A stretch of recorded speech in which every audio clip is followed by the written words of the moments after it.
বিশ্বজুড়ে নানান বিরল রোগের গল্প শোনা যায়, কিন্তু ইন্দোনেশিয়ার একটি পরিবারের কাহিনী যেন বাস্তবের থেকেও বেশি অবিশ্বাস্য। একই পরিবারের 4 সদস্যের মুখের গঠন জন্মগত এক বিরল রোগের বদলে যায়, ঠিক যেন টিকটিকির মুখ। আর তাতেই শুরু হয় ভুল ধারণা, কুসংস্কার ও অপমানের যাত্রা। বিস্তারিত থাকছে ডেস্ক রিপোর্টে। রূপকথার গল্প নয়, বাস্তব জীবনের এক নির্মম অথচ অবিশ্বাস্য লড়াইয়ের গল্প। বিরল জিনগত রোগ যা কেড়ে নিয়েছিল এক পরিবারের 4 ভাই বোনের স্বাভাবিক মুখের অবয়ব।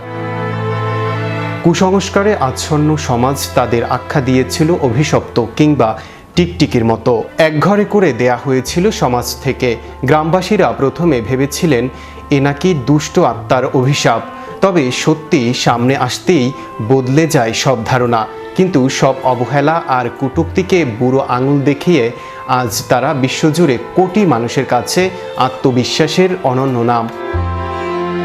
ইন্দোনেশিয়ার উত্তর সুমাত্রার মানুরং পরিবার তাদের অস্বাভাবিক মুখের গঠনের কারণে হঠাৎই বিশ্বজুড়ে পরিচিত হয়ে ওঠে।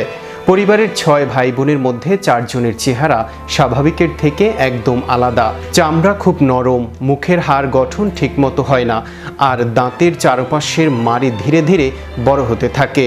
এই বদলের জন্য অনেকেই প্রথমে এটিকে অভিশাপ ভাবলেও আসলে এটি তাদের বংশগত এক বিরল জিনগত রোগ। কেদুংকাং গ্রামের মানুষজন প্রথমে মনে করেছিলেন মানুরুং পরিবারে হয়তো কুসংস্কার বা দুষ্ট আত্মার অভিশাপ লেগেছে। সেই ভুল ধারণার চাপ পড়েছিল পরিবারের ছেলে মেয়েদের উপরও। মানুরুং পরিবারের প্রধান জানিয়েছেন, আমাদের মুখের গঠন বদলে গেছে, কিন্তু আমরা সেটাকে মেনে নিয়ে স্বাভাবিকভাবে বাঁচতে শিখেছি। সময়ের সঙ্গে মানুরুং পরিবার নিজেদের গল্প, সাহস আর হাসি খুশি জীবন সোশ্যাল মিডিয়ায় ভাগ করে নিতে শুরু করেন। আর সেখানেই আসে বড় পরিবর্তন। তাদের ইউটিউবে এখন 3 লক্ষের বেশি সাবস্ক্রাইবার এবং টিকটকে 23 লক্ষেরও বেশি ফলোয়ার। নিজেদের ভিন্নতাকে লুকোনোর বদলে গ্রহণ করেই তারা মানুষের মন জয় করেছেন।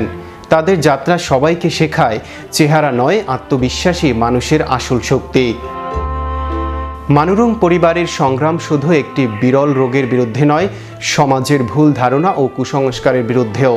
তারা দেখিয়েছেন চেহারার বিকৃত গঠন লজ্জার নয়, গর্বের বিষয়। তাদের গল্প আজ লাখো মানুষের কাছে অনুপ্রেরণা।